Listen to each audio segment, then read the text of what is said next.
Pozdravljeni, mislim, da lahko začnemo. Spoštovane in spoštovani, pozdravljeni na današnjem webinarju. Sem Žarko Markovič iz slovenske mreže EURES, ki je danes organizator tega dogodka, kako pritegniti in zadržati delavce iz tujine. Odprti trg dela v Evropski uniji nam je ponudil številne priložnosti. Bistvena je seveda zaposlovanje v vseh državah Evropske unije in Evropskega gospodarskega prostora brez formalnih omejitev. Mreža EURES s orodji in storitvami za delodajalce in iskalce zaposlitve podpira to zaposlitveno mobilnost v državah znotraj Evropske unije, Evropskega gospodarskega prostora in Švice. Današnji spletni seminar je eden izmed teh podpor. Vsekakor pa smo vam na voljo tudi, kadar želite sodelovanje pri iskanju delavcev iz drugih držav Evropske unije. Privabljanje delavcev oziroma novih sodelavcev iz drugih okolij je pomembno vprašanje konkurenčnosti slovenskega gospodarstva ali pa vsakih podjetij. Sodelavci so ključna prednost podjetij, hkrati pa pogosto omejitveni dejavnik, če jih ne moremo najti. Slovenija je glede odhoda in prihoda delavcev iz Evropske unije v minusu. Se pravi, naš saldo je v minusu, vsekakor pa kot država nismo neuspešni pri privabljanju tujih delavcev. V Sloveniji je vsak 9. delavec iz tujine in tudi nadalje bomo v veliki meri odvisni od tujih delavcev. Med državami, s katerimi se primerjamo, recimo to so bivše socialistične države ali države, ki so po letu 2000 vstopile v Evropski uniji, smo edina država, ki ima več priseljenih kot odseljenih prebivalcev. In tudi iz Evropske unije dela v Sloveniji malo manj kot 20.000 delavcev oziroma recimo vsak 50. Pri privabljanju tujih delavcev smo v položaju, ko se soočamo s situacijo na širših trgih dela, se pravi v širši okolici države, hkrati pa si nekatere ovire postavljamo tudi sami. Navajeni smo predvsem na delavce iz Zahodnega Balkana oziroma držav bivše Jugoslavije, manj pa iz držav iz Evropske unije ali od drugod. Hkrati pa se v Evropi nahajamo v tekmi z delodajalci in državami, ki pravzaprav v istem prostoru iščejo iste delavce kot mi. In še ena čisto aktualna zadeva. Dogodki v Ukrajini nas bo in z begunci in njihovo možnostjo tudi na vstop na trg dela. Evropska unija pripravlja takšno direktivo, nam bo ponudila na eni strani priložnost za pomoč ljudem, hkrati pa bo ponudila tudi možnosti za njihovo zaposlovanje, hkrati pa izzive, kako hitro in uspešno jih vključiti v delo. Zato je delitev informacij, kaj narediti za uspešno privabljanje in zadržavanje delavcev bolj aktualno kot kadarkoli prej. Na današnjem spletnem seminarju želimo predstaviti nekaj izhodišč, razmišljanj, izkušenj najboljših ter predstaviti še en dodaten kanal za iskanje delavcev iz EU ali pa tudi širše. Preden pa začnemo z vsebinskim delom, še nekaj tehničnih informacij o današnjem dogodku. Za udeležence so kameri in mikrofoni izključeni in ste potem tudi udeleženci anonimni. Vseeno pa niste izključeni iz aktivne udeležbe. Komentarje in vprašanja lahko vpišete spodaj v klepetalnice v chat, ki jih lahko preberejo vsi udeleženci ali pa le panelisti, pač kako se boste odločili, ali pa spodaj med reactions dvignite roko in postavite vprašanje.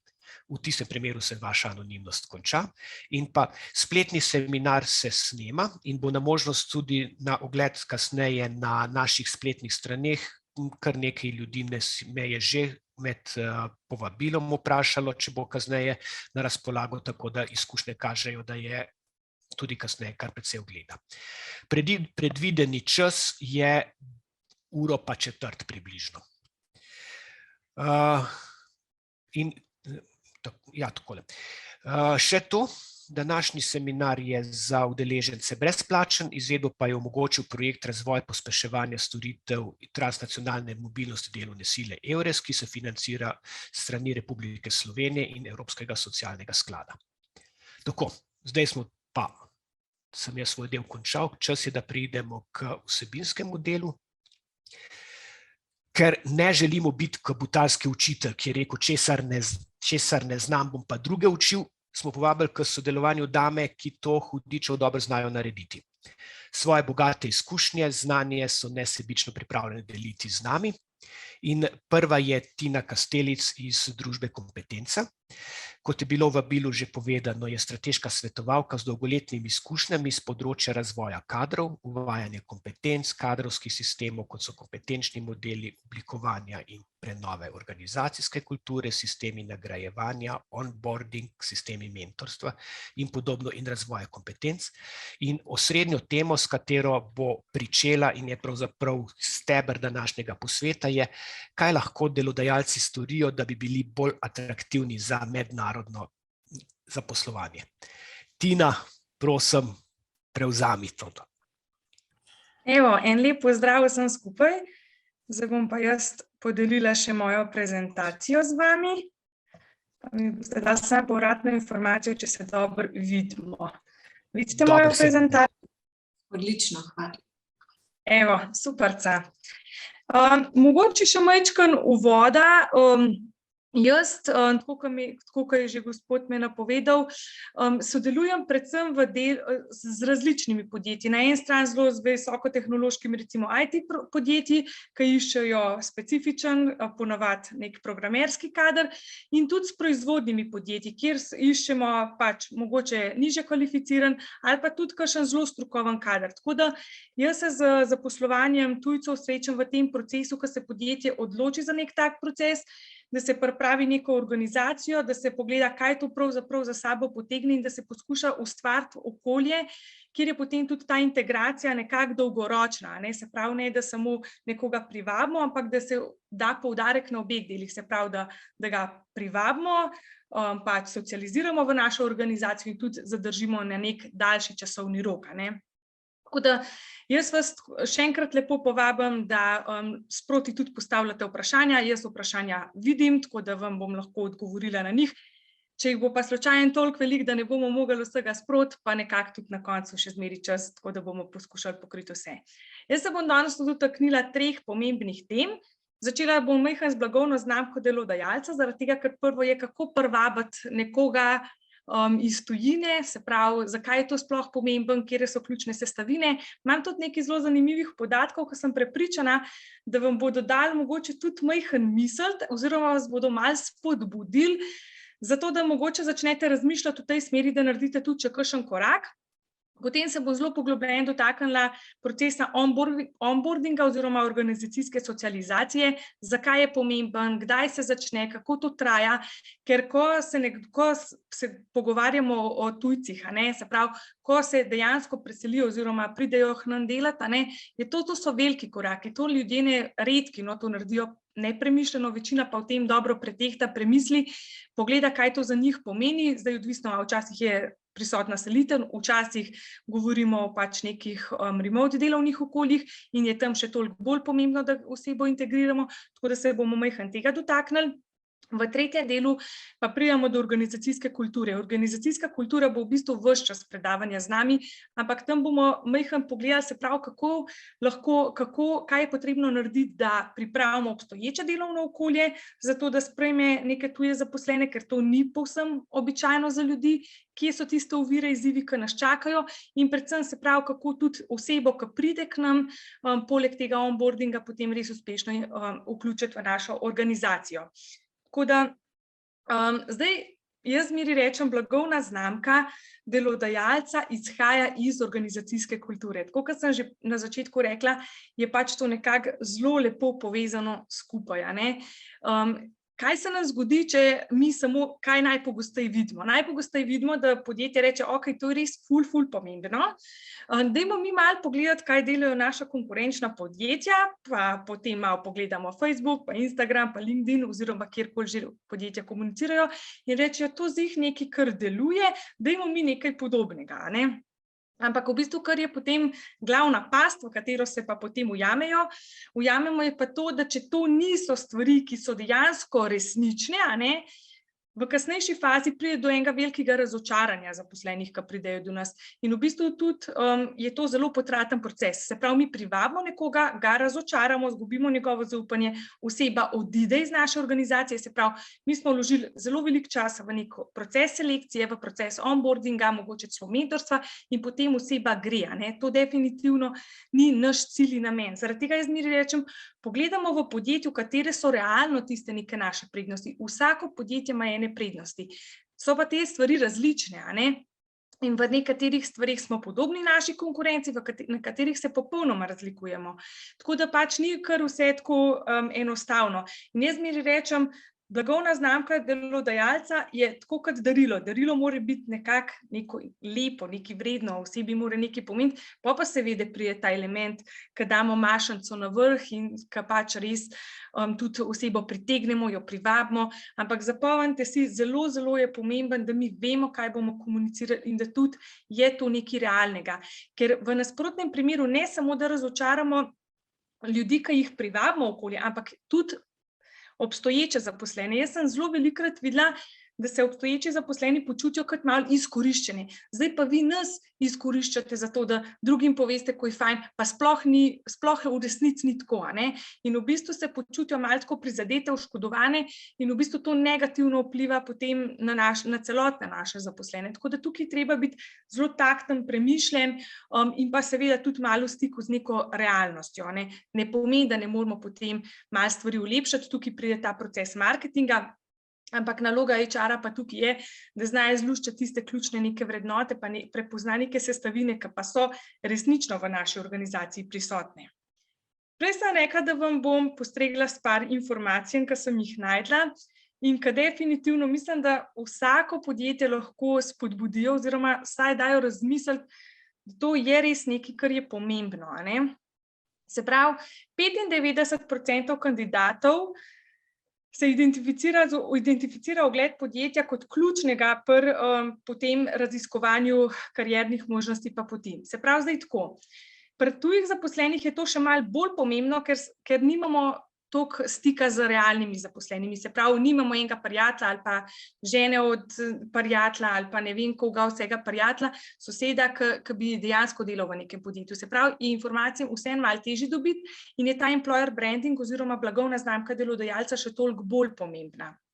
Morate se pa zavedati, da pri domačih zaposlenih vam pa, če tega res ne boste živeli v praksi, nič ne bo pomagal, ker največ pomeni, Slovenija je res majhna in največ pomeni, da meni en kolega, ki pozna nekoga ali pa ki je tam delal ali pa ima neko izkušnjo, reče, lej, tam je pa v redu, sej to pa to mogoče ni, ampak lej, to je pa fajn. A ne? In na to damo največ in tega ne pozabiti, to je tudi blagovna znamka delodajalca, ki ni na nekih plakatkih pa na socialnih medijih, ampak je pa vseeno močno pomembna in je isto del naše blagovne znamke. 66% iskalcev zaposlitve se pozanima o vrednotah pa kulturi podjetja. Se pravi, pogleda, kaj sporoča podjetje, se pravi, kakšno ima kulturo, na kaj da poudarek, kakšne vrednote ima na spletni strani zapisane, a ne?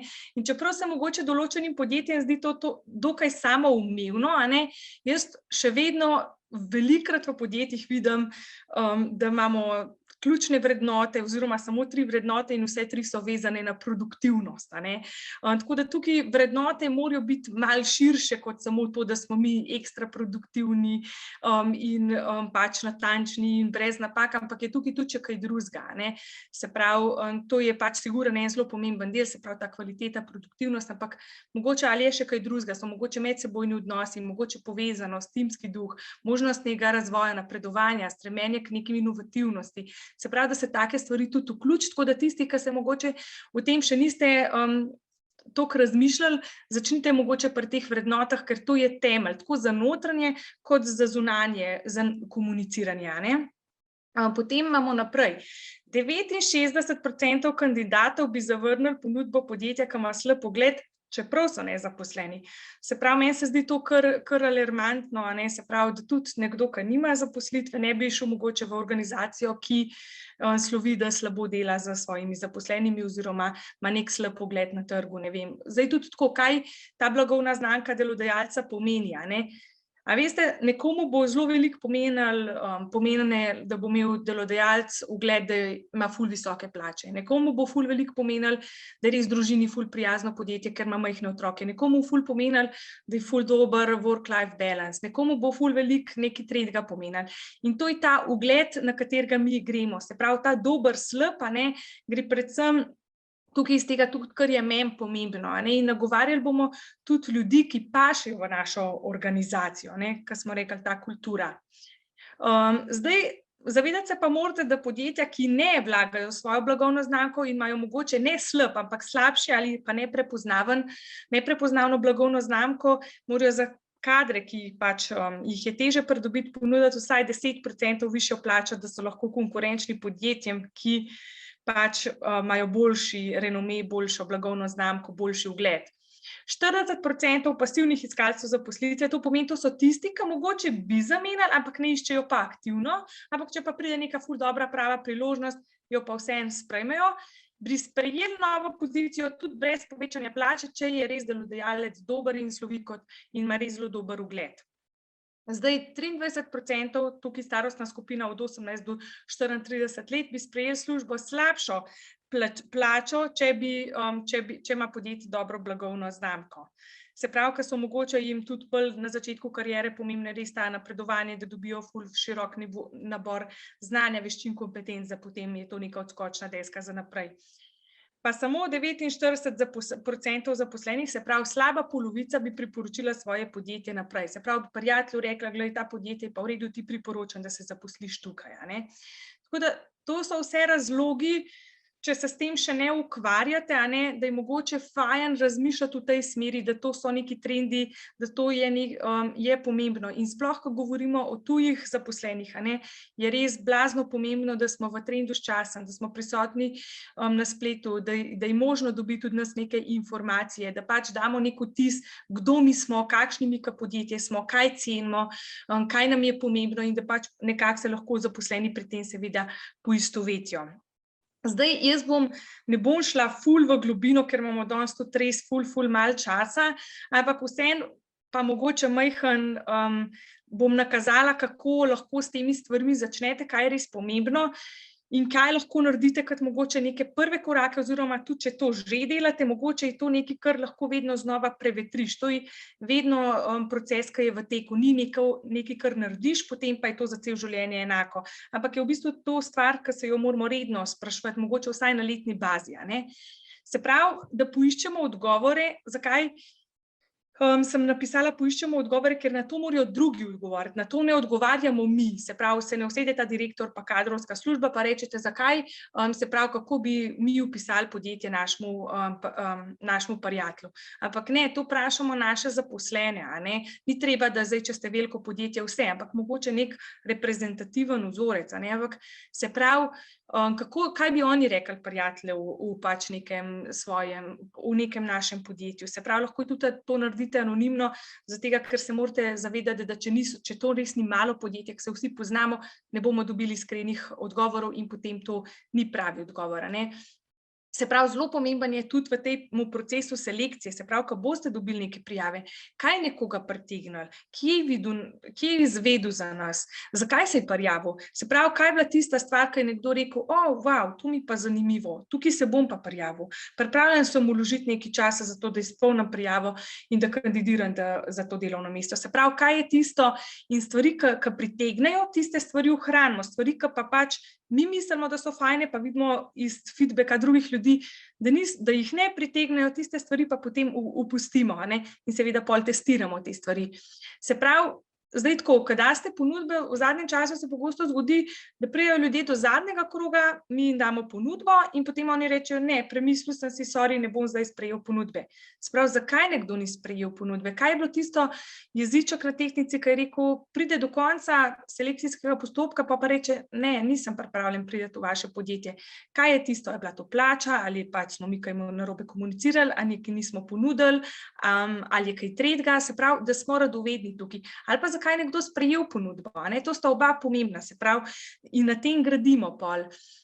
In da tudi potem pa z obstoječimi zaposlenimi, da redno raziskujemo, metode so lahko skozi letni pogovor, skozi merjenje organizacijske klime v podjetju ali pa na kakšen drug način. Se pravi, zakaj nek zaposleni ostaja iz leta v leto v podjetja, ne samo, ko gre, ampak tudi, a veste, tudi če je nekdo pri nas 5 let, se pravi, se je vsako leto odločil, da bo še eno leto pri nas, in da mi vemo tudi potem, ko spremljamo neko karierno pot posameznika, danes so poti majhen drugačni, ljudje ne ostanejo več pri nas, ne vem, 15-20 let ali pa mogoče redki, ampak kariere hitreje menjamo, zaposlitve hitreje menjamo in zaradi tega je pomemben, da tudi mi sproti vemo, kaj zaposlene drži. A je to znanje, možnost napredovanja, ne vem, ful dobra plača, ful dobri odnosi s sodelavci. Tako da mogoče čisto en zelo, zelo zanimiv podatek. V času korone sem jaz zelo veliko, ko smo izvajali delavnice pri motivaciji, pa smo zelo z različnimi publikami to delali, ko sem jaz vprašala, kaj vas motivira, zakaj ostajate v podjetju, je bila plača med prvimi tremi čisto pri vseh ciljnih publikah. Zakaj? Zato, ker pač je korona toliko razrahljala te naše odnose, in v bistvu potem ta okostje, lahko rečemo, da je neka plača. Tako da dajte delati na odnosih, ker v bistvu najslabše, kar se podjetju zgodi, je, da lahko samo še s plačo konkurira, ker potem v bistvu, razen če si lahko privoščite najvišje plače na trgu, drugače imamo pa potem kar izziv.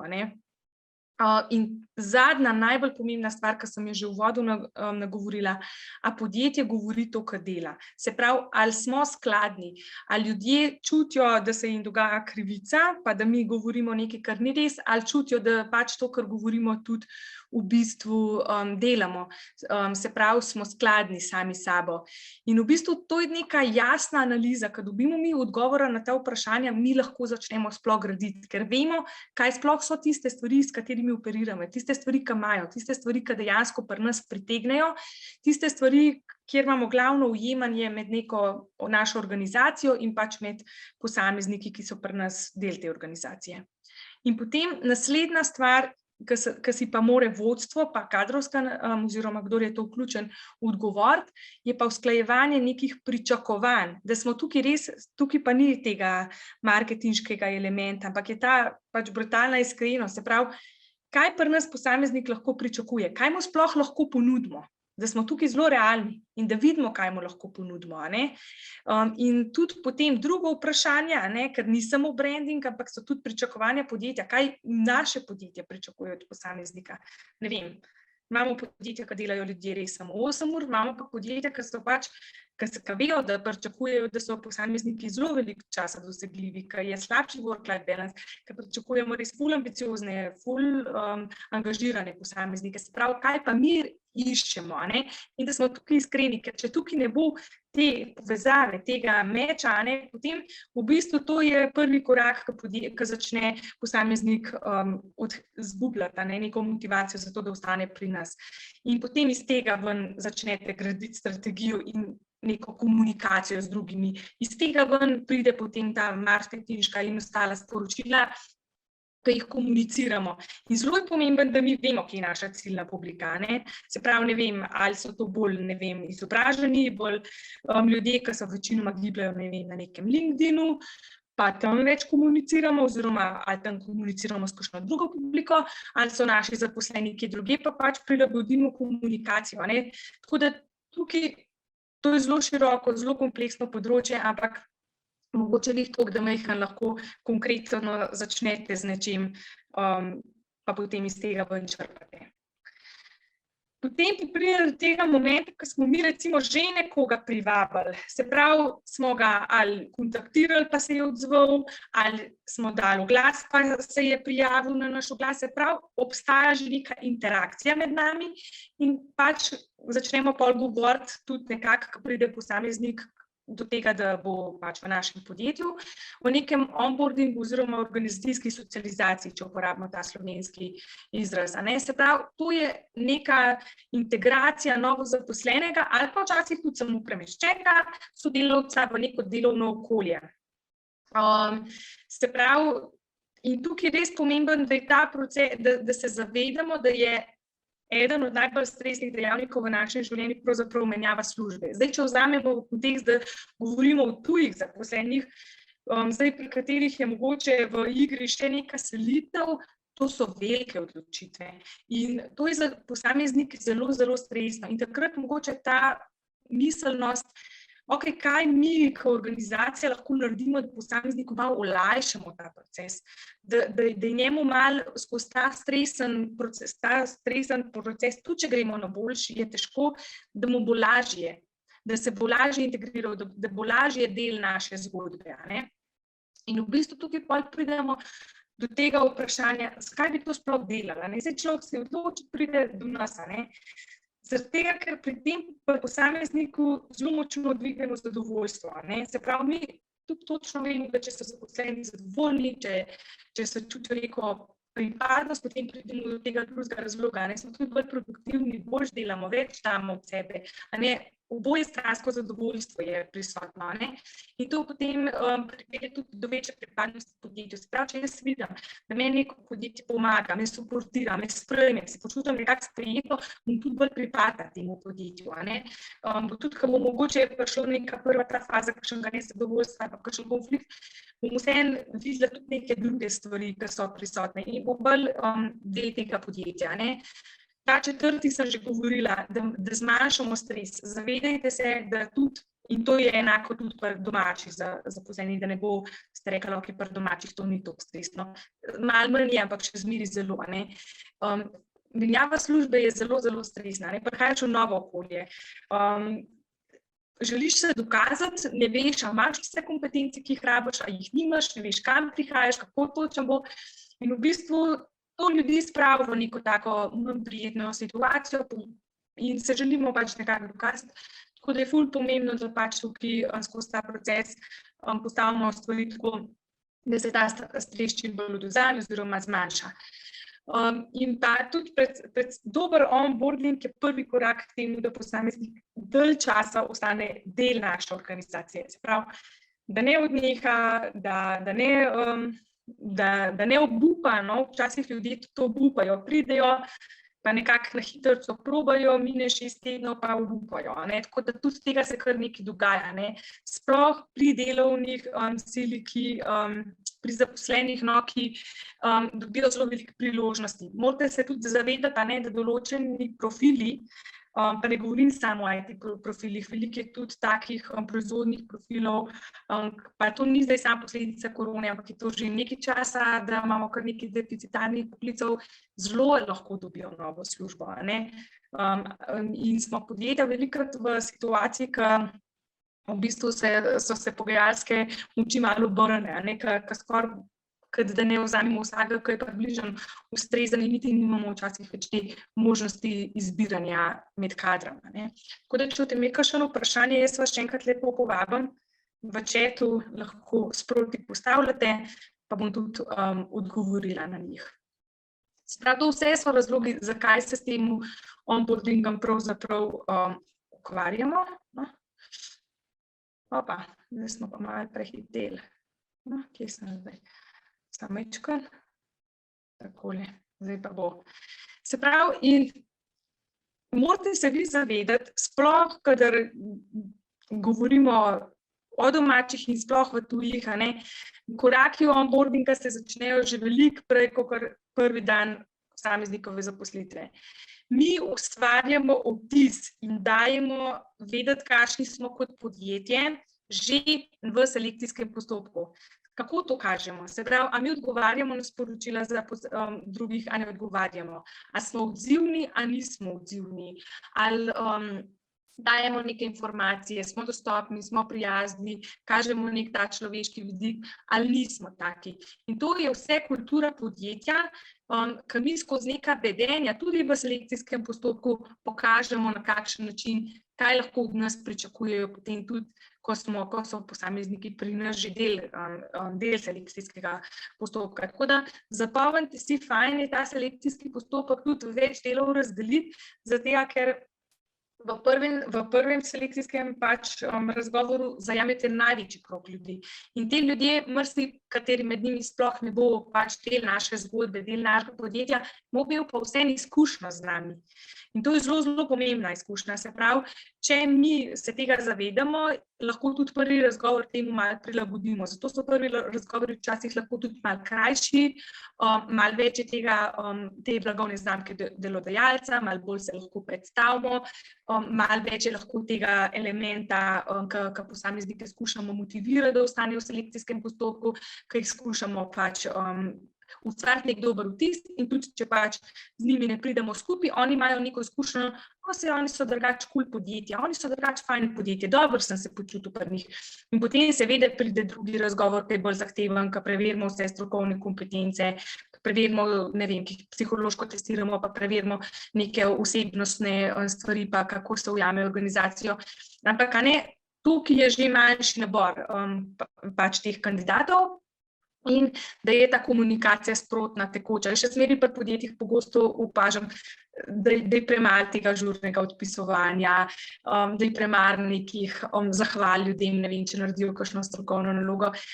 Tukaj se res vprašamo, kakšni mi želimo biti kot organizacija, se pravi, kakšni smo mi do svojih zaposlenih in tukaj že ali delamo to, kar govorimo. Se pravi, če mi komuniciramo na socialnih omrežjih, ko smo mi fajni, dostopni, človeški, pripravljeni do svojih zaposlenih in na voljo, potem pa nekomu, ki je v našem selekcijskem postopku 3 mesece ne odpišemo, ni to čist to, kar govorimo. Tako da tukaj je res zelo, zelo pomembno, da pač se zavedamo, da so vedenje tudi tiste, ki to potrjujejo ali pa ne. Sploh, ko govorimo o tujih zaposlenih, zaradi tega, ker je v bistvu to edini ta stik z njimi. Se pravi, on ima neko slikovnost in potem s temi vedenji je to še toliko bolj pozoren na te stvari, kot pa mogoče kakšni iz domačega okolja. Se pravi, pa imamo ta drugi del, ki smo rekli, se pravi, da se zaposlene tudi povabi, da vidi, zdaj tako pač korona je marsikaj spremenila, ampak marsikdo še zmeraj dela na lokaciji, recimo večina proizvodnih podjetij je ves čas delala na lokaciji, tako da se pravi, da je tudi da pride nekdo, da začuti ta vzdušje, kako je v podjetju hitro, ko se sprehodiš po podjetju hitro, začutiš, da se ljudje vsak svojemu ekranu pa čistih, ali je kaj sproščenega, ali se kdo komu nasmehne, kakšen vzdušje je. Tako da pač to je tudi en del pomemben tega onboarding procesa in pa zelo, zelo pomemben, kjer pa pač je nič employer brandinga in je treba biti brez kakršnih koli olepšav, je pa res zelo jasna, transparentna, odkrita razjasnitev vloge, pričakovanj in odgovornosti. Se pravi, posameznik mora vedeti, kaj se bo od njega pričakovalo, katere znanja, veščine bo rabil, tudi če jih nima, ali ima možnost to razvijati, na kakšen način. In tukaj je res pomembno, da posameznik ve, v kaj se spušča in da tudi vi dobite tiste stvari, ki pač jih pričakujete. Na koncu mora biti ta ujemanje. Ne gre vse okrog tega, kaj posameznik pričakuje, kaj si posameznik želi, ampak gre za to, da ima tudi podjetje neka svoja pričakovanja, da ima neko potrebo po kadru. Se pravi, pričakuje, da bo nekdo nekoga razbremenil, da bo nekdo to delo dobro opravljal. In je to treba zelo transparentno pa jasno predstaviti, se tudi s posameznikom pogovoriti, katera znanja ima, katera bo še mogel pridobiti, kakšne so možnosti in načini, da pridobi. A se mora to sam naučiti, a bo imel mentorja, a bo imel neka eksterna izobraževanja, se pravi tudi okrog nekih pričakovanj, se pravi sodelovanja, pričakovanj, kako se bo posameznik vključil v neko organizacijo, se pravi, to je tukaj treba biti res, kar se da transparenten, odkrit in te stvari dobro razjasniti, preden se to začne. In tukaj potem tudi ta zgodnji onboarding, se pravi, preden nek posameznik pride v organizacijo.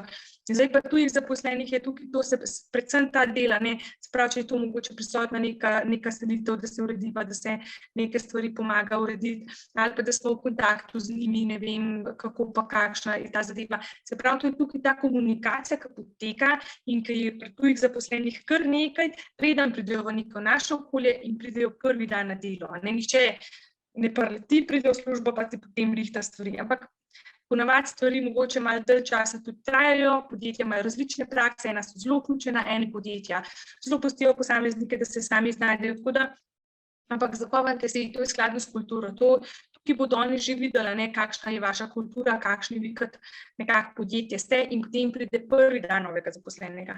Pri prvem delu je res treba biti pozoren, da je to, kar se da strukturirano, se pravi, da ko jaz pridem, ker sem negotova, ker ne vem, kako bo, se pravi, da imate nek strukturiran dan, se pravi, in za vse enako, se pravi, ne govorimo, tukaj se ne dela nobene razlike za tuje, pa za naše zaposlene, mislim za domače zaposlene, ampak To je strukturiran dan, kjer pač posameznik spozna določene ljudi, spozna določene procese v podjetju, nekako vidi, kako poteka, ne pozabiti na take majhne stvari, kot so mogoče kakšen s kom bo šel na malico in ta družabni, socialni del tega elementa. Ali pa se pravi, kadar govorimo pa o tujih, se pravi, ko bodo remote delali, recimo mogoče pri IT-jih je to dosti prisotno, pa da tudi ta del še toliko bolj ustrezno strukturirate, da ni na začetku človek čisto sam sebi prepuščen, ampak da je res jasno razvidno, se pravi, kje so dokumenti, kje najde neke zadeve, kako teče ta komunikacija, da preverimo vse tehnološko pa tehnično deluje tako, kot more. Se pravi, to je res zelo pomemben. Potem pa uvajanje v neko novo delovno okolje, neko delovno mesto in pri tem imejte v mislih, fajn je, da je na začetku, recimo sploh ta prvi teden malo bolj strukturiran, potem pa lahko posameznika seveda počasi spuščate pa zaplava, in pri tem mislim tako na delovne naloge, kot na socialni del, zjutraj, ne vem, če pijete kavo, ne vem, potem, če gre kdo na pivo po službi, če kako hodite na malice, se pravi, da na celoten proces ste pozorni, se pravi, socialno vključevanje in pač ta drugi del, se pravi, kar se tiče tehničnega, strokovnega uvajanja v neko delovno mesto. Zdaj nekje imajo ljudi mentorje, nekje pač ne, je čisto odvisno.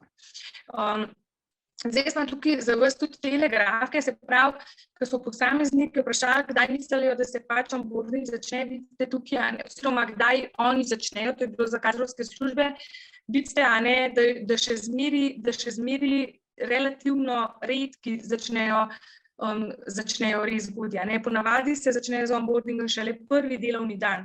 Sploh pri tujih zaposlenih morate se zavedati, da je to treba definitivno prej. Kot sem rekla, ta zgodnji onboarding je zelo pomemben in tudi, če želi zares onboarding, čeprav še ni zares v ta vključevanje, je to že predpriprava in posameznik si že ustvaril nas prvi vtis. In to je zelo, zelo pomemben.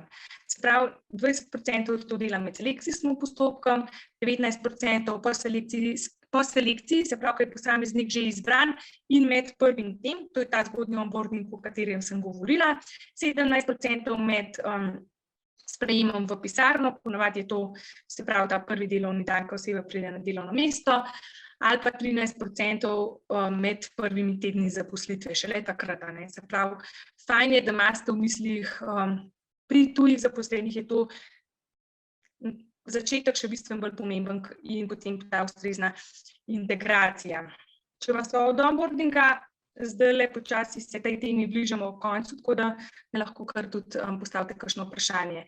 Zdaj, ključni elementi onboardinga so, se pravi, res jasno definirana vloga, tako kot sem vam prej rekla, da je to res transparentno, kaj bo delal, katera znanja potrebuje, kaj se od posameznika pričakuje, se pravi, tukaj, da je res zelo jasno umeščen, da mu je to jasno predstavljeno in da tukaj ni nekih teh nejasnosti pa nekaj vmeglo zavid, bomo malo videli. Se pravi, tukaj smo jasni, bolj ko so pričakovanja jasna, bolj ko posameznik ve, kaj se od njega pričakuje, lažje je potem uspešen pri svojih delovnih nalogah. Druga stvar, zelo, zelo pomembna je opolnomočenje in samozavest. Dajte zastaviti delovne procese take, da posamezniku relativno hitro lahko uspe doseči neke prve male zmage. Včasih so ti procesi tako veliki, kompleksni, da posameznik pa še po pol leta občutijo, da je totalno nekoristen, da mu še nič ne uspel. Kakšne majhne take projekte, kakšne majhne take stvari, se pravi, da on dobi to samozavest, raden je. Zapomnite si, vsak, ki je med nami kdaj menjal službo ali pa bil v podobni situaciji, točno ve, ko prideš na novo delovno mesto, ti se želiš dokazati, ti želiš biti uspešen, ti želiš dobro delati. Nihče ne pride za to, da bo delal za nič, ampak zato, ker bi rad nekaj naredil, ker bi rad se dokazal, tako da ustvarite okolje, kjer mu bo to res lahko uspel. Potem pa ta socialno sprejemanje in vključevanje, o tem bo tudi zdaj v nadaljevanju kar nekaj še povedala. To je res pri tujih zaposlenih zelo, zelo pomembno. In tukaj recimo dobre prakse, ki jih lahko po podjetjih vidimo, predvsem jaz tega vidim največ v IT podjetjih, je, se pravi, da imajo posamezniki tako imenovane badije. Se pravi, nekdo, ki ni mentor, ampak lahko vprašaš take stvari, ki ti jih je neroden pač vprašati kjerkoli drugega, kjer lahko to vpraša za te pa te, kdo te papirje pri nas ureja, kje ima že kadrovska pisarna, tisti dokumenti, ki vem, da mi moj kolega že 5krat povedal, ampak kaj veš, da ne vem točno, kje tiste dokumente najdete. Se pravi, neke take stvari, ki nam pač omogočajo, se pravi, kot en prijatelj na delovnem mestu, no, če je majhen poenostavim. Aha, vidim, da se opravičujem, tule je ena napakica, manj tegale 2krat. In potem zapomnite si eno stvar, tista podjetja, ki ste imeli bolj tehnološka podjetja, jaz zdaj pač žal ne vidim, kdo vse je med nami, ampak ali pa tisti, ki ste zelo močno ohranili online oblike dela, ki ste močno prisotni ta remote kulturo. Določene podjetja so tudi remote first, sploh kot pri zaposlovanju tujcev, jih privabijo, ampak so te zaposleni nikoli ne pridejo v pisarne, pač delajo iz nekega drugega dela pač Evrope ali pa kakorkoli že, ne. Tako da tukaj je res pomemben, da poskrbite, da je proces ustrezno tehnološko podprt, se pravi, da imajo dostop do vseh dokumentov pa informacij, da imate te stvari, ne vem, zelo dobre primeri so kakšne Wikipedije, kaj takega, kjer posameznik se hitro znajde, lahko pride do nekih informacij osnovnih, ki so ves čas na voljo.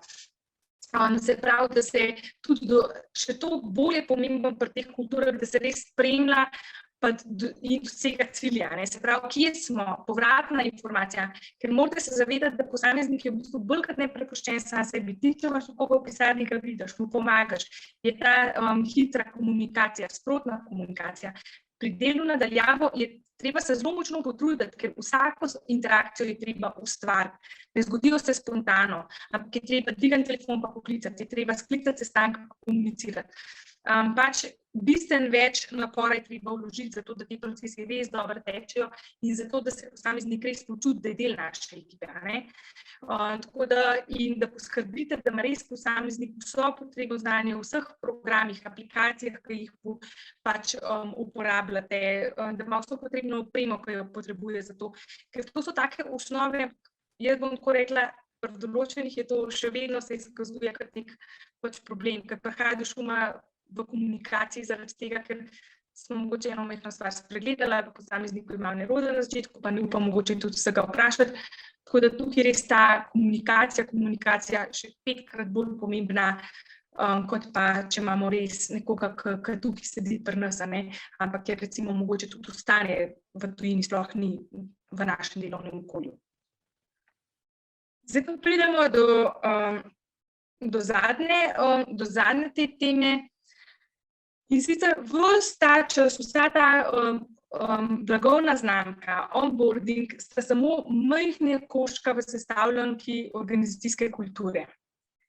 Organizacijska kultura, zdaj, zakaj vam to bom zdaj povedala, z tega, ko boste videli, koliko je to pomemben za obstoječe zaposlene, ki vključujemo tuje zaposlene. Se pravi, gre za sistem vrednot, prepričanj, stališč, tukaj noter so tudi vsi predsodki, stereotipi, ki so značilni za določeno skupino, organizacijo in je pač vsaka, tako kot smo si vsak posameznik med nami različen, med nami ni dveh enakih, tako se tudi vsaka organizacija ni dveh enakih. Vsaka je malo posebna, vsaka je malo drugačna in ta karakter organizacije, če lahko rečemo, to vsebstvo organizacije je pač nekako organizacijska kultura. In zdaj tukaj, ko vidite tele slike, zdaj smo na taki spletni delavnici, ampak ko pogledaš slike, zelo hitro imaš neko mnenje, zelo hitro si ustvariš nek prvi vtis, zelo hitro in tukaj pri nas zelo pogosto pridejo v ospredje predsodki, stereotipi, pač, ki so pogosto pač ponavadi, ko govorimo o predsodkih, gre predvsem za neke neprijetne pa negativne stvari. In treba je organizacijo in naše obstoječe zaposlene zelo dobro pripraviti na tuje zaposlene. Se pravi, da jih vprašamo, katere predsodke, strahove, pomisleke imate pri tem, da pač pride zdaj ne vem, če je to samo eden je malo drugačen, ampak recimo, da govorimo o neki skupini ljudi. In če mi vemo, česa je ljudi strah, bomo tudi najdeli ta prave rešitve. Ali jih je strah zato, ker ne znajo jezika, ali jih je strah zaradi tega, ker imajo drugačno kulturo, drugačne vrednote, ker so jo drugače obnašali, ali jih je strah samo neznanega. Ne? Tako da bolj, ker jasno poznamo te odgovore, lažje potem to integriramo. In zapovedi si tukaj, da brez neke uspešne komunikacije, brez uspešne priprave okolja, mi kot kadrovska lahko naredimo super onboarding proces, super blagovno znamko delodajalca, pa jih potem vse ljudje ne sprejmejo, jih zavrnejo, so nekako izolirani. Ne? Zdaj tudi zelo odvisen, iz katerega konca Evrope prihajajo ti zaposleni, ne? Ker imamo o različnih ljudeh različne predpostavke. Ne? In tukaj je res pomemben, da se to in s posameznikom in z našimi obstoječimi zaposleni komunicira. Ne? In da se res posamezniku tukaj, kot sem že rekla, da se mu nudi mentorja, ki ga strokovno vključi v naše okolje in pa neka badja. Tukaj je res fajn, da najdete neko osebo, ki je zelo strpna, ki je zelo odprta, ki se posamezniku da videti, da je sprejeta in mogoče tistih par, ki ga ne bo sprejel, bo ta badja malo to zadevo ublažil. In da tudi obstoječim zaposlenim pomagate te stiske premagovati. Se pravi, da so neka odprta vrata ali pri vodji ali pri kadrovski in da lahko oni pridejo in se pogovorijo o teh nekih problemih, ki se prihajajo do njih. Ne vem, čist najbolj tipičen, na kjer res naletim je, da ljudje, pa mu nekaj rečem, pa me on ne razume. Ne? Se pravi, kaj bova zdaj, v katerem jeziku, kako bomo se sporazumevali. Ne? To so take osnove, ki velikokrat pridejo že v slovenščini veliko šumov v komunikaciji, pa pride v igro nek tuj jezik, tega različno obvladamo, je pa teh šumov v komunikaciji še toliko več. Ne? In res tukaj je ključna vloga vodij. Vodje morajo biti tisti, ki so pripravljeni na tak način reševati pomanjkanje in deficit kadra. Se pravi, vodja mora reči, res imamo ta problem, ki nismo ga dobili, pripravljeni smo iti v to. Ker če ga vodja ne bo sprejel, če vodja ne bo handlal potem teh stvari, do katerih pride prišlo bo seveda do nekih izzivov, tako kot pride pri kakšnih drugih stvarih in vodja je tisti, ki lahko to zelo ustrezno nagovori ali pa neke stvari ful podkrepi in potem seveda se zaposleni počuti popolnoma nesprejetega in to ni tako majhna stvar, no. V tem je treba zelo dobro razmisliti in teren zelo dobro pripraviti, preden integriramo nekoga, ker če ne ponavadi se neki izzivi pokažejo sproti in lahko zelo negativno vpliva, no, taka zadeva. Tako da pripravite okolje, potem pa greste v naslednje stvari. Jaz sem zelo rada znotraj svojega časa, tako da moj čas se je počasi približal koncu. Jaz upam, da ste dobili nek uvid, mogoče kakšna razmišljanja ali pa potrdite, da neke stvari že super delate. Zdaj, če bo pa še kakšno vprašanje, bom pa jaz res z največjim veseljem odgovorim, tudi ostanem do konca, tako da tudi, če se bo še do konca pojavil, bom z veseljem odgovorila. Tako da zdaj pa besedo predajam nazaj gospodu Žarkotu. Hvala, Tina. Hvala za to predstavitev, za nekaj odgovorov, pa še kar nekaj vprašanj. In postaviti pravo vprašanje je včasih težje, kot pa najti pravi odgovor, zato ker vprašanje včasih daje odgovor. No, in iz publike sicer ta trenutek nimam vprašanj, vsi ste vabljeni še, da, če ne zdaj, pa na koncu postavite vprašanje. Gremo pa k naslednji temi. Oglas je prvi stik iskalca z delodajalcem ali pa delodajalca z iskalcem zaposlitve. Nihče ne vidi toliko oglasov kot mi tujih oglasov, kot mi tukaj v Euresu in vidimo tiste navdihujoče, pa do tistih najslabših, kjer bi, če bi zapel iz Hude mravljice, poberi se in zbeži proč.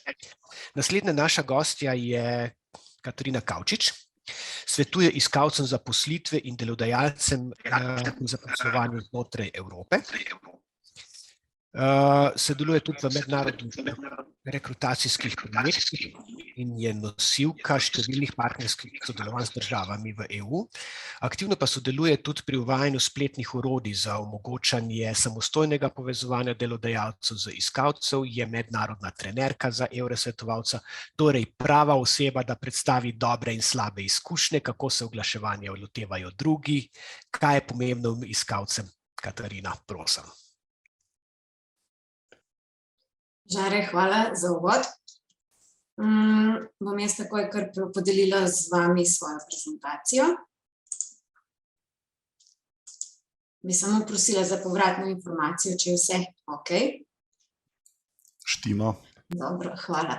Ja, gospa Kastelic je res dala kar nekaj zelo zanimivih napotkov pa stvari za v razmislek delodajalcem, ki se nekako odločate za privabljanje oziroma zaposlitev, pa potem tudi seveda zadržanje tujega delavca, ki ga pridobite v svoje podjetje.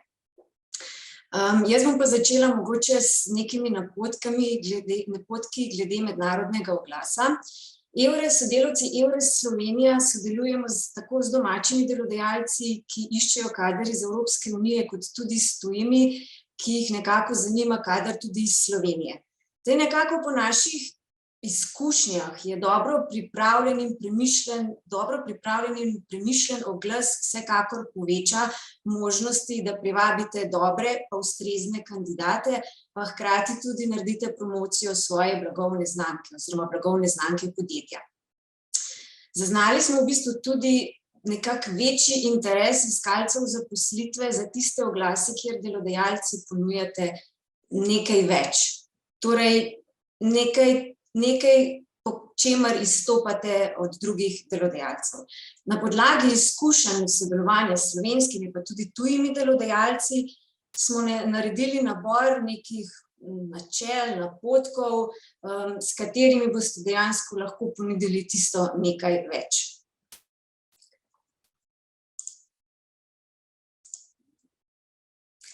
Zdaj pa, če začnemo že kar recimo pri samem jeziku oglasa. Če želite privabiti kandidate iz tujine, je vsekakor smiselno, da razmislite o tem, da bi oglas objavili tudi v tujem jeziku. Kadar za samo opravljanje dela ali pa vključitev v delovni proces slovenski jezik ni nujno potreben, je vsekakor smiselno, da razmislite o tem, da bi oglas objavili v angleškem jeziku. Tisti delodajalci, ki prosta delovna mesta objavljate pri Zavodu za zaposlovanje, seveda oglas oddate v slovenskem jeziku. Imate pa možnost, da nek povzetek teh ključnih informacij objavite tudi v angleškem jeziku. Seveda, če pa imate na svoji spletni strani ali pa na družbenih omrežjih že objavljen oglas v angleškem jeziku, je pa vsekakor priporočljivo, da tudi tam to povezavo vključite v sam oglas. Zdaj, zakaj? Oglasi, ki jih prijavite pri Zavodu za zaposlovanje, dejansko avtomatsko letijo na en enotni evropski portal zaposlitvenih priložnosti, kjer iskalci zaposlitve iz Evrope in tudi ostalih tako imenovanih tretjih držav lahko te oglase vidijo in tudi se prijavijo na prosta delovna mesta.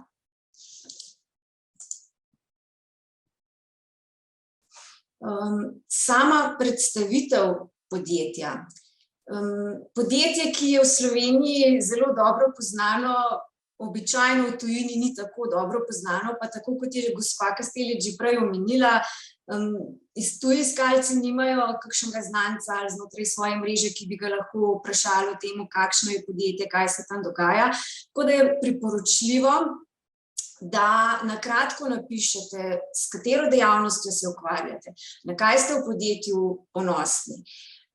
Povejte, kakšna je vizija podjetja in seveda, kakšnim vrednotam sledite. Pa seveda, če se navežem na prejšnje predavanje, da te vrednote tudi dejansko res v tem podjetju živi.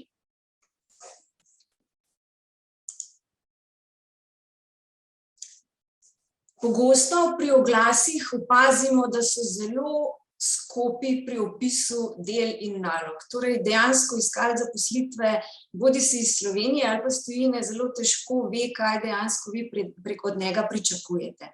Neredko se zgodi, da dejansko samo delodajalec pripiše naziv delovnega mesta v prostor, kjer je opis del in nalog. Vsekakor je smiselno, da bolj podrobno opišete, kaj pričakujete in seveda na drugi strani tudi, kaj ponujate.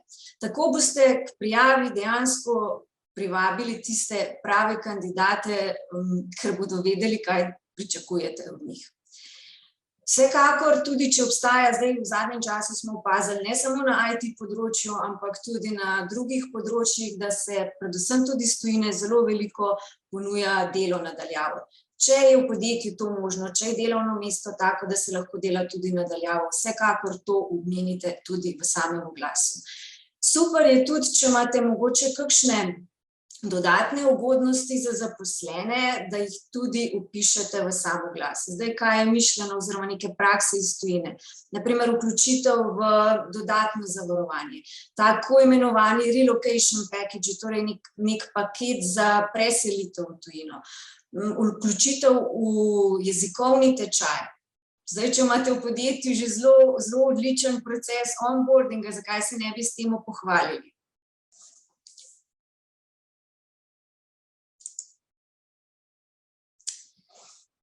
Ko razmislite o tem, kaj bi dejansko še lahko bilo pomembno za nekoga, ki bi se zaradi zaposlitve moral preseliti.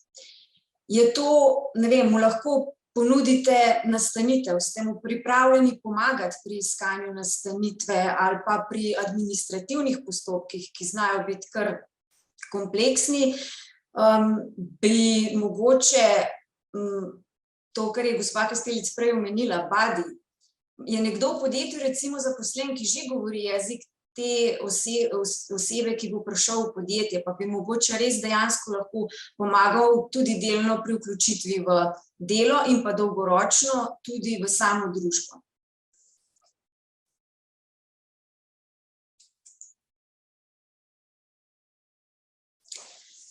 Plača pogosto ni edini motiv za odločitev, da se oseba preseli in sprejme zaposlitev v tujini, je pa pogosto odločilni dejavnik. Iskalci zaposlitve so zelo informirani in hitro preračunajo, kakšen znesek bodo mogli zaslužiti, da se jim bo dejansko selitev splačala.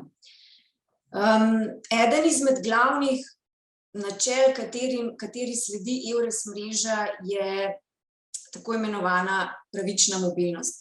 In znotraj te naše EURES mreže je podatek o plačilu kar postal en tak standardni podatek, tako da tisti delodajalci, ki ste do zdaj mogoče že z nami sodelovali ali pa boste že v prihodnosti, je plača ta podatek, ki ga pri tem, ko pošiljamo oglase kolegom v tujini, en izmed pač teh nujnih podatkov in od tega večina držav ne odstopa.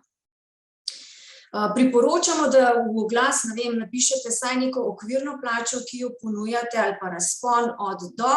Če je pa možnost dobiti tudi višje plačilo, pa vsekakor to omenite v oglasu in napišite tudi, kakšni so pogoji za to, da v bistvu lahko ta oseba pridobi višje plačilo.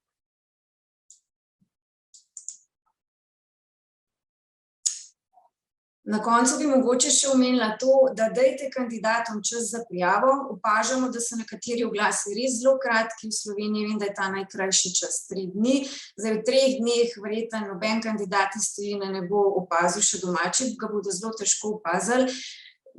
Glede praks iz tujine oziroma teh delodajalcev, ki se resno lotevajo pridobivanja kadra iz tujine, je ta rok nekako od 1 meseca do 3 oziroma tudi dlje.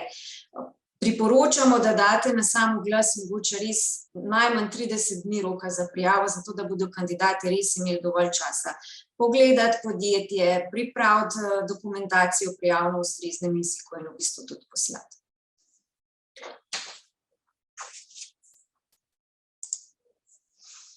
Takole, jaz sem čisto na kratko res povzela neke prakse, ki smo jih mi tekom naših izkušenj z delodajalci, tako domačimi kot tujimi, nabrali. En napotek tak, pa mogoče je res, da v mednarodno zaposlovanje stopite premišljeno. pa dovolj zgodaj, pa upoštevajte tudi kulturne razlike v posameznih državah. Vsekakor ste pa tudi dobrodošli, da se za pomoč pa na svet obrnete na nas, na EURES Slovenija. Tako da hvala za pozornost, pa srečno.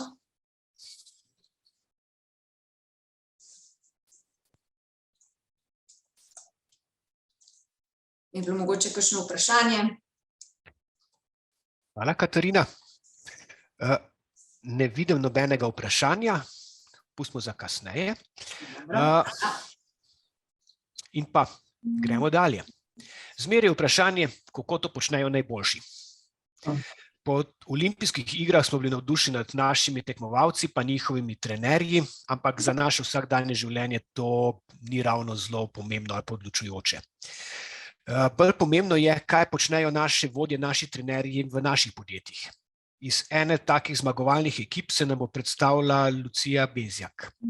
V podjetju Dorsen, med drugim je bil podravski delodajalec leta 2020, je odgovorna za proces upravljanja človeških virov, pravzaprav je to ključen za doseganje strateških ciljev podjetja in poleg odličnih izpeljanih projektov si prizadevajo pa tudi za kompetenčno, talentom prijazno delovno okolje, v katerem spodbujajo kreativnost, kakovost upravnega dela, izobraževanje, fleksibilnost, zaupanje, karierno in osebno rast.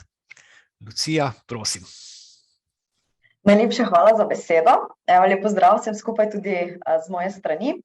Po odlično predanih teoretičnih okvirih, tako z strani gospe Kavčič in gospe Kastelic, vam bom jaz danes predstavila našo prakso, kako se mi soočamo z pridobivanjem tujcev in nasploh naših zaposlenih, ter tudi sam proces onboardinga in nadaljnjih procesih, ki jih z našimi zaposlenimi pravzaprav upravljamo.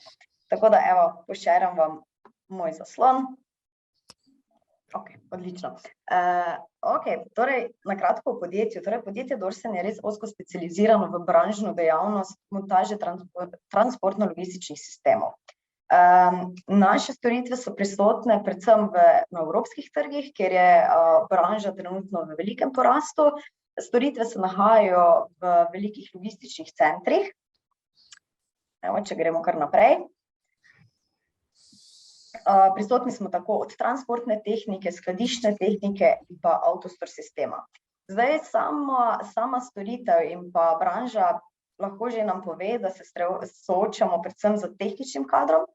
Lahko tudi gremo kar naprej z slajdom, kjer imam v bistvu pravzaprav nekako predstavljene fotografije naših zaposlenih, kjer 80% naših zaposlenih načeloma predstavlja naši tehnični profili, od samih inženirjev in potem srednješolske izobrazbe mehatronike, strojništva, elektromehanike, elektromonterjev in tako dalje. Seveda so tukaj z nami tudi podporne službe iz različnih strokovnih področij, računovodskega, davčnega področja, pravnega, kadrovskega in tako naprej.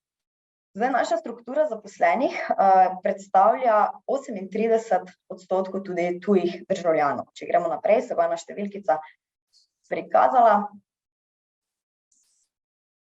Lahko gremo kar naprej. Evo, super, 38% zaposlenih. Tako da lahko si mislite, da se soočamo kar z velikimi izzivi, kar se tiče pridobivanja predvsem kvalitetnega tehničnega kadra, zato nekako dajemo poudarek na različnih smereh, kako pridobivati kader. Torej, zagotovo je ena izmed najpomembnejših vlaganje v samo blagovno znamko, tako na našem lokalnem področju, na našem lokalnem trgu, kot tudi izven meja Slovenije. Kot drugi zelo pomemben kanal bi izpostavila mrežo preko naših obstoječih zaposlenih. Tukaj smo res nekako ugotovili zelo dobro prakso po nekako priporočilih naših zaposlenih. In pa seveda kot tretji kanal izpostavljam zaposlitvene oglase na različnih socialnih omrežjih, na različnih socialnih platformih. Pa če gremo kar naprej,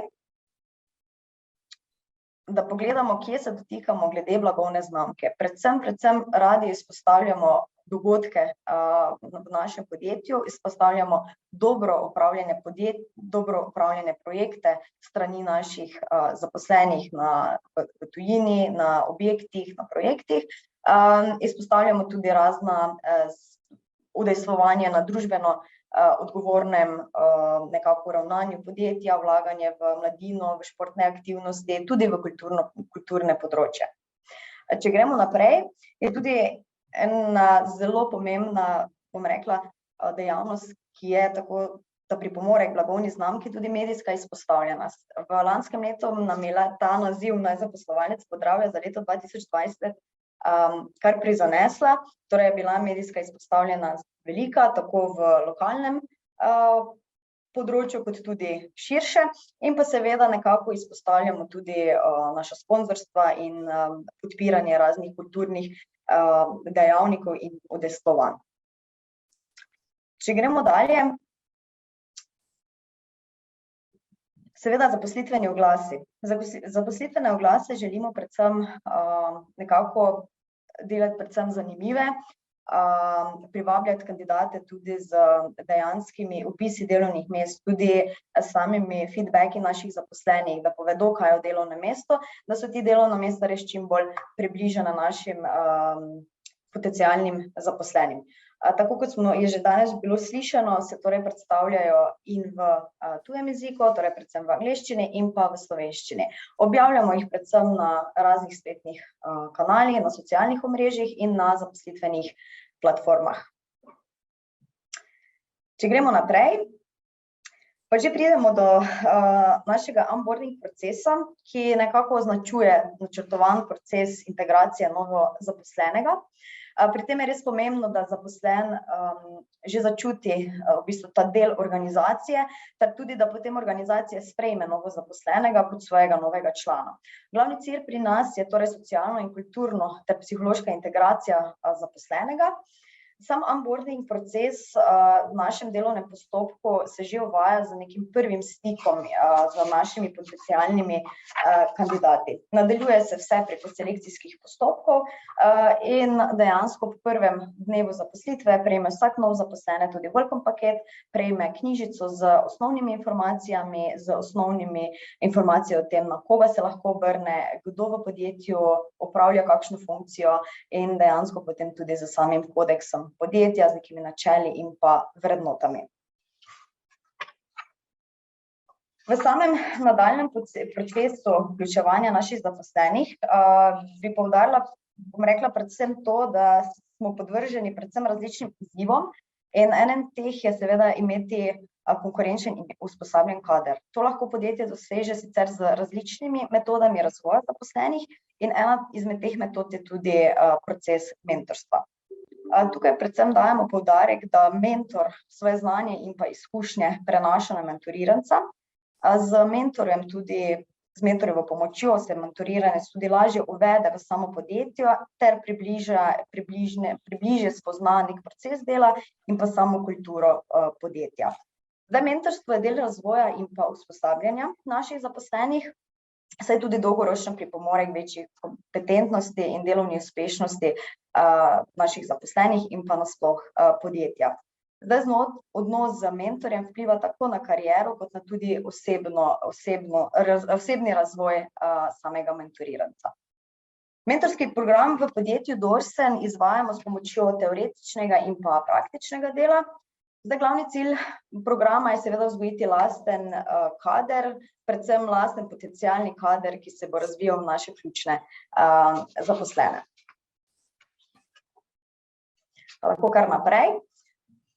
Seveda, izobraževanje in razvoj zaposlenih je tudi eden ključnih vidikov, ki jih v podjetju izvajamo z različnimi tematikami, poudarek na delavnicah za povezan tim, bolj uspešno delovanje v timu, tudi komunikacija, sprejemanje odgovornosti, vlog, kompetenc in tako dalje. In še kot zadnji zelo pomemben vidik, ki, bom rekla, na katerega dajemo res pomembno noto v podjetju, pa se seveda naši team buildingi in pa srečanja zaposlenih.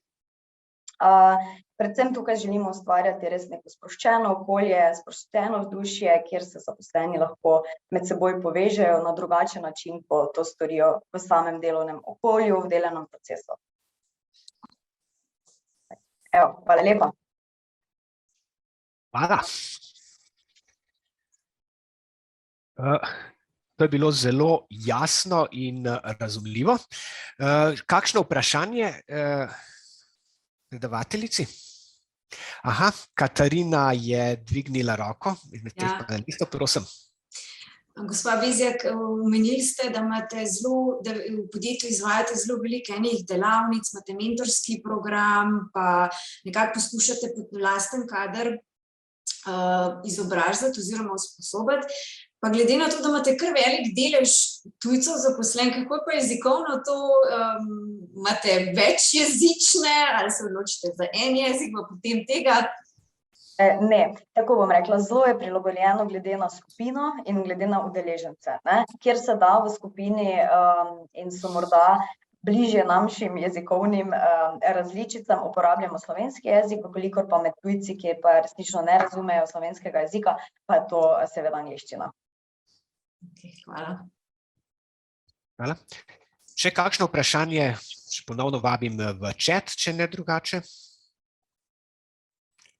Ker še nisem zasledil, pa gremo naprej. Prišli smo do zadnje točke oziroma zadnje predavateljice. Kako si lahko medsebojno pomagamo, da bi prišli do novih sodelavcev iz EU ali pa tudi iz tretjih držav? Na začetku smo ali pa večkrat omenjamo, da EURES podpiramo zaposlovanje znotraj EU trga in eno od teh storitev nam bo predstavila Neža Sevčnikar, je sodelavka v EURES, specializirana sodelovanje z delodajalci, strokovnjakinja za komunikacijo in informacijsko podporo projektov mednarodnega sodelovanja in pa aktivno sodeluje tudi v rekrutacijskih podjetjih v Evropski uniji na spletnih sejmih, vključno z Seize the Summer 2022 in ta spletne zaposlitvene sejme nam bo predstavila zdaj Neža. Prosim. Hvala lepa, Žare, za tako lep uvod. Naj kar podelim moj ekran, če lahko. Pa mi prosim samo povejte, če se vidi. Vidi se ekran in vidi se ti. Torej, je predstavitev, ne? Ja. Torej, lepo pozdravljeni v mojem imenu. Moja naloga danes je, da vam predstavim platformo, ki pomeni spletno zaposlovanje v sklopu EURES mreže. Ta platforma se imenuje European Online Job Days ali po slovensko Evropski spletni zaposlitveni dnevi. Vemo, da je v današnjem času digitalizacija prišla skoraj vsa področja našega življenja, tudi v kadrovsko področje. In pred časom si nismo predstavljali, da bomo določene naloge opravljali online, ampak tu je realnost, vse se seli na splet in tako je EURES mreža vas lahko tukaj tudi podpre in vam ponuja platformo, ki omogoča spletno zaposlovanje. Pa poglejmo.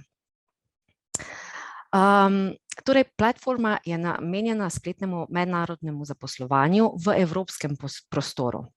Organizirajo se lahko dogodki tako spletno kot hibridno.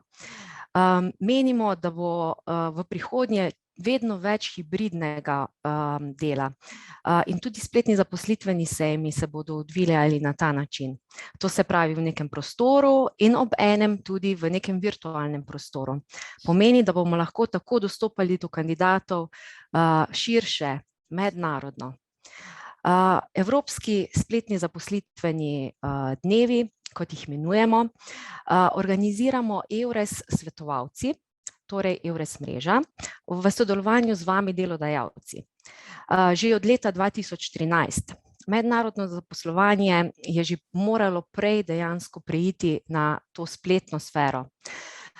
In v tem času se je na tej platformi organiziralo več kot 200 dogodkov in več kot 50.000 iskalcev zaposlitve je sodelovalo na teh dogodkih. Sodelovanje na tej platformi je za vse sodelujoče brezplačno. In dogodki so ponavadi sektorsko omejeni oziroma lahko so tudi geografsko omejeni. Če vam dam tukaj samo en primer, EURES Slovenija je lansko leto v sodelovanju z EURES Italija in EURES Hrvaška organizirala spletni mednarodni zaposlitveni sejem, kjer so delodajalci iz omenjenih držav nagovarjali iskalce zaposlitve, torej iz Primorske, Istrske in Tržaške regije. Delodajalci so bili iz različnih sektorjev, naprimer iz proizvodne, iz gostinstva, turizma, pa tudi iz zdravstva. Sodelovanje na dogodku je preprosto, kot bi temu lahko rekli. Ves čas smo vam evrosvetovalci namreč na razpolago, da vam tako nudimo pomoč na pripravi na ta sam spletni zaposlitveni sejem, vas vodimo skozi registracijo, ki je enostavna, pa tudi vas opremljamo z vsemi pomembnimi informacijami. Nekako lahko sodelovanje na tej platformi opredelimo kot dogajanje pred dogodkom, sam dogodek, ki se zgodi na točno določen dan, in pa seveda po dogodku. In mogoče pogledamo specifike sodelovanja. Približno 2 meseca pred samim dogodkom se že postavi spletna stran. In spletna stran dejansko delodajalcem omogoča, da se registrirajo in ustvarijo virtualno stojnico. Virtualna stojnica pomeni, da delodajalci na splet naložijo vse podatke o svojem podjetju, promocijski material, pa tudi video vsebine. Že moji predhodniki so povedali, da je potrebno iskalcem zaposlitve, da je dobro, da iskalcem zaposlitve torej pokažemo, kam se bodo prijavili, kam se zaposlujejo. In menim, da z video vsebinami lahko zelo približamo neko sliko delodajalca kandidatom. Sodelovanje torej na tej platformi je zelo podobno klasičnemu zaposlitvenemu sejmu, kar se kaže predvsem na dan dogodka. Torej, delodajalci so na svojih virtualnih stojnicah na razpolago iskalcem zaposlitve, lahko z njimi klepetajo, lahko zbirajo prijave na prosta delovna mesta. Po drugi strani se pa ob tem na dan dogodka odvija tudi nek spremljevalni program, ki nagovarja predvsem iskalce zaposlitve. Ta spremljevalni program prevzamemo evrosvetovalci z namenom, da bi promovirali našo državo in naša podjetja, ki se predstavljajo na samem sejmu.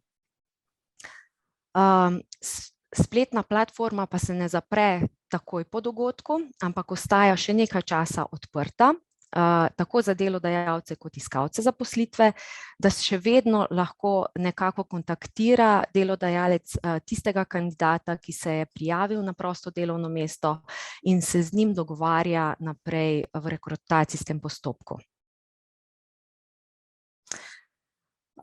No, kako pa konkretno izgledajo te virtualne stojnice?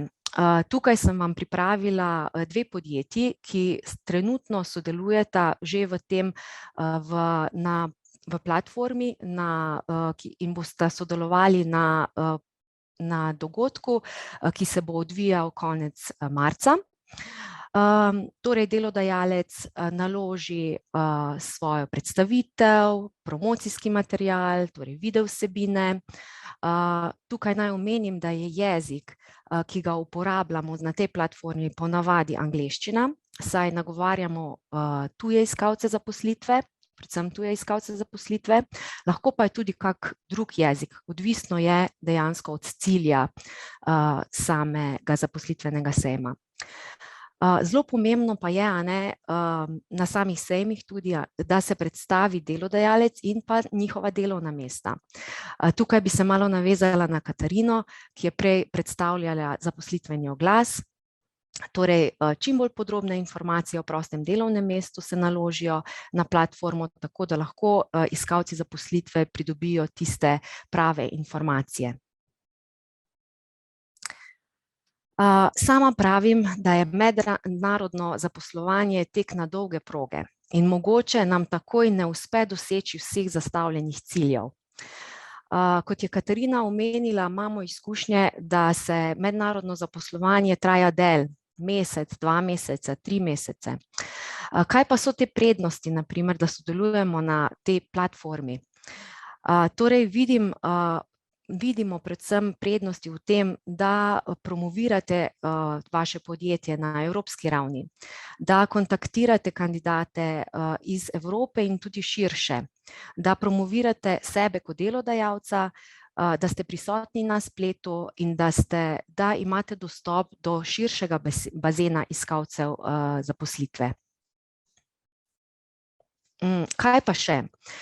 Torej, ko naložite svoja prosta delovna mesta in se iskalci zaposlitve prijavijo na vaše delovno mesto, vam platforma omogoča neko oceno ujemanja z delovnim mestom, iskalca zaposlitve z delovnim mestom, in s tem vam nekako prihrani čas in na prvo žogo že mogoče vidite, kdo je bolj primeren za zasedbo delovnega mesta oziroma kdo je tisti kandidat, ki bi ga želeli podrobneje spoznati.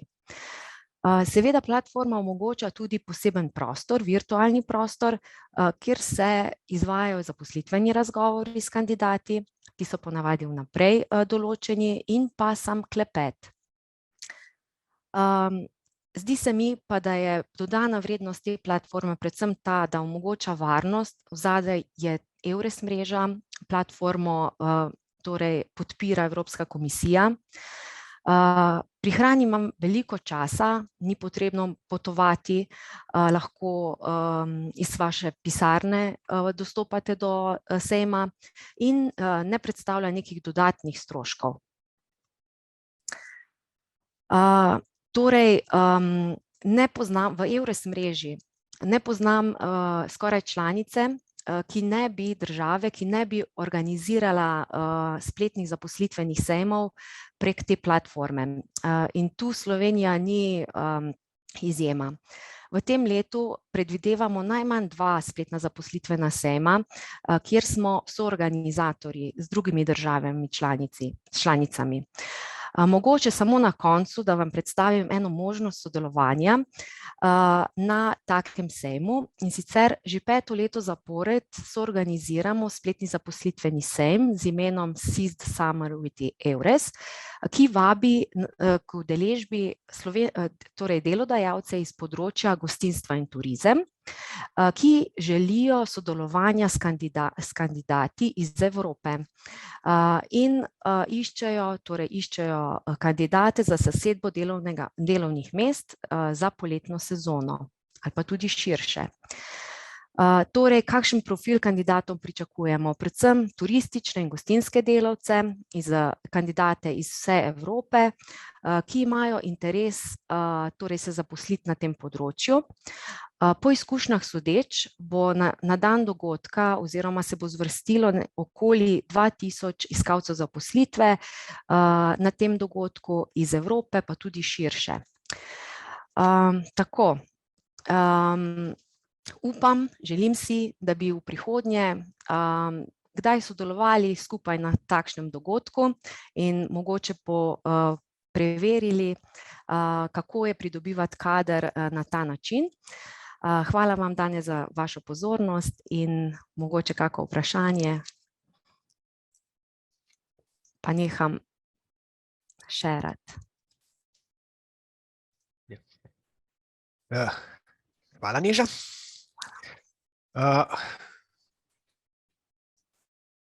Za Nežo trenutno še ni vprašanj, je pa prišlo vprašanje od gospe Klavdije za Lucijo Bezjak, in to sta 2 vprašanja.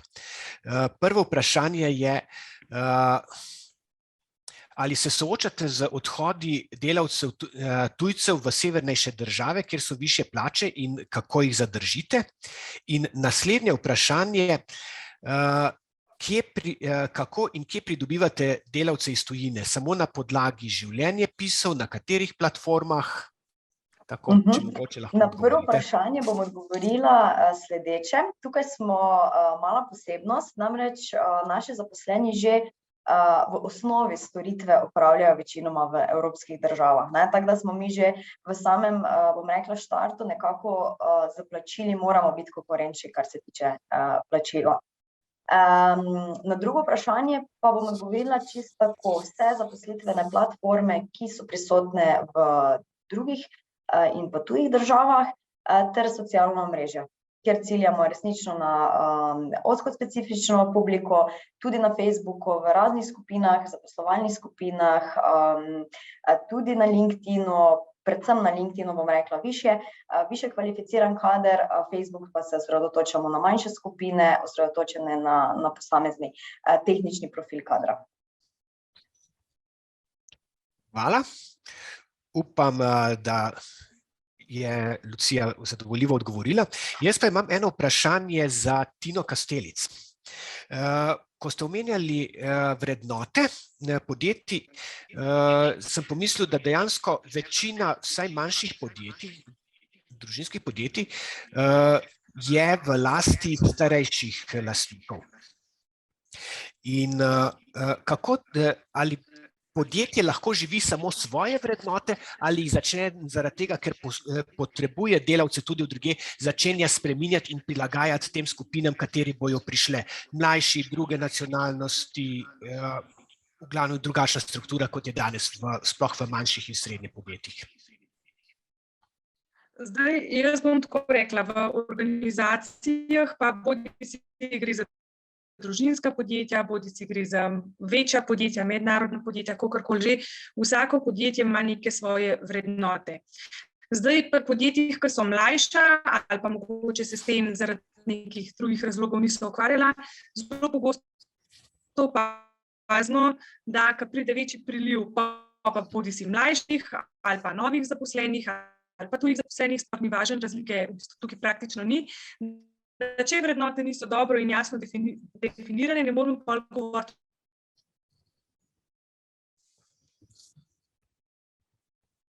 Mislim, da smo, vsaj jaz sem izgubil zvok.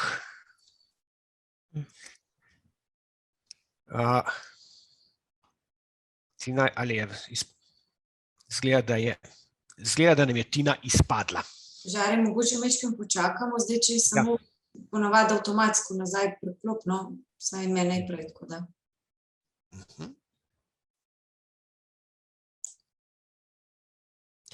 Ja, mogoče pa vprašanje za Nežo Sevčnikar, med tem, ko čakamo Tino, ali je letošnji spletni sejem Caesar Summer še odprt za potencialne nove kandidate z področja turizma? Tako. Še vedno zbiramo prijave, torej delodajalci se lahko obrnejo na nas in bomo predstavili, kakšne so možnosti za sodelovanje. Nekako do 11.3. so še prijave možne. Se pravi, en teden je še odprto. Tina, zdaj ste z nami nazaj? A me zdaj slišite? Ja, zdaj vas pa slišimo. Dobro. Od začetka povem, a ste kaj slišali? Smo v glavnem poslišali, mislim, da smo končali tako zadnje 3 stavke, da so bili slabše slišani. No, da na hitro. Se pravi, vkolikor vrednot nimamo dobro definiranih in pride večja masa nekih novozaposlenih, pa sploh ne gre za tuje, mlade, karkoli, ampak samo za novozaposlene, se pa seveda zgodi, da ko je količinsko več, se vse skupaj majhen pomeša in potem zelo hitro pride do tega efekta. Jaz se rada malo pohecam, da imamo staroselce, ki pač so imeli te osnovne vrednote in te nove, ki pač potegnejo vrednote. Z tega sem bi jaz pregovorila o organizacijski kulturi. Preden se lotite neke velike rasti ali pa preden se lotite nekega večjega priliva novozaposlenih, dajte se vprašati, kaj so vrednote podjetja. Ne gre za to, da mu rečete, ne, mi bomo pa vrednote prilagajali zdaj tujim zaposlenim. Ne, vrednota pomeni strpnost, recimo, ali pa to, da smo mi tolerantni do drugačnih, ne pomeni pa, da bomo zdaj, in to je naša vrednota in to se kaže skozi vedenja, se pravi, da mi sprejemamo, da smo tolerantni, da postavljamo vprašanje, da damo človeku priložnost. In tukaj se to nič ne spremeni. Če pa mi opažamo, da je recimo v podjetju zelo velik odpor do tega, da ljudje ne sprejemajo drugačnih ali pa mogoče tujih zaposlenih. Potem se pa lahko odločimo, ali bomo tukaj šli spreminjati neko organizacijsko kulturo, se moramo zavedati, da to je proces in sigurno se bomo pač s temi izzivi mogli potem soočati. In ja, gre za spremembo kulture, ampak nikoli se pa ne reče, ok, zdaj bomo pa mi vrednote spremenili, na novo vrednote zapišemo, pa rečemo, eno delo je opravljeno, mi smo vrednote spremenili, zdaj pridejo tuji, bojo druge vrednote. To ne, vrednote je nekaj, kar živimo, kar ni na listu papirja. In tudi tukaj bodite pozorni, ker velikokrat rečejo ljudje, imamo te marketinške vrednote na stenah od podjetja, samo to niso naše vrednote. Tukaj treba vedeti, da in potem naredimo to, kar sem vam v začetku rekla, da so ljudje užaljeni in se počutijo prizadete, ker to niso naše vrednote. Tako da vrednote so nekaj realnega, lahko jih potem marketinško olepšamo. V osnovi pa morajo biti to vrednote, ki jih podjetje res živi, ker če tega ujemanja ni, ne dobimo nič drugega, kot to, da posameznik izgubi motivacijo in iz podjetja v zelo kratkem roku uide. Tako sem rekla, so ljudje, ki pašejo v našo kulturo, pa so ljudje, ki ne pašejo v našo kulturo in s tem ni nič narobe. Ne pomeni, da je to nekaj slabega z organizacijo, ampak gledamo, da je tukaj neko ujemanje. Tako da jaz upam, da sem odgovorila. Hvala. Ne vidim nobenih dodatnih vprašanj, torej ugotavljam, da smo na koncu in porabili smo 1,5 ure. Upam, da so bile... Ja, oprosti. Jaz sem že prej gospod Kastelič želela vprašati, če ste mogoče že naleteli v Sloveniji na podjetje v tujini, sem že parkrat videla prakso, da kot en način mogoče tega bolj retentiona delavca, torej da ga obdržijo podjetje, ponujajo tudi podporo pri vključitvi bodisi na trg dela zakonca. A ste mogoče to kakšno prakso že kdaj v Sloveniji opazili oziroma vam je to kaj poznano? Ja, sem opazila to prakso, bom rekla, da ne delajo tega vsi na tak način. Videla sem 2 prakse. Ena je, da zaposlenega privabijo, tukaj gre predvsem za zelo visoke pozicije, kjer se pogovarjamo tudi o višjem plačilu in recimo se cela družina preseli in včasih sploh ženi ne iščejo službe, ampak ona tukaj živi in se ponudi neko stanovanje, za otroci tukaj šolajo. Ja, sem pa sodelujem tudi s parimi podjetji, kjer so pa tudi v bistvu poskušali pomagati. Zdaj zelo odvisno tudi, kakšnega profila je partner. Ne govorimo samo o ženskah, ampak lahko tudi o moških profilih govorimo. Tako da včasih je to lažje, včasih je to težje, je pa to definitivno zelo pogosto eden od ključnih pomislekov, sploh če ima posameznik družino, se pravi, in je treba v tej integraciji. Tako da jaz bi rekla, če imate to možnost, je to siguren primer dobre prakse, pa velika konkurenčna prednost, ker tega nimajo vsa podjetja, oziroma redka podjetja, bi rekla, da se tega poslužujejo. Hvala.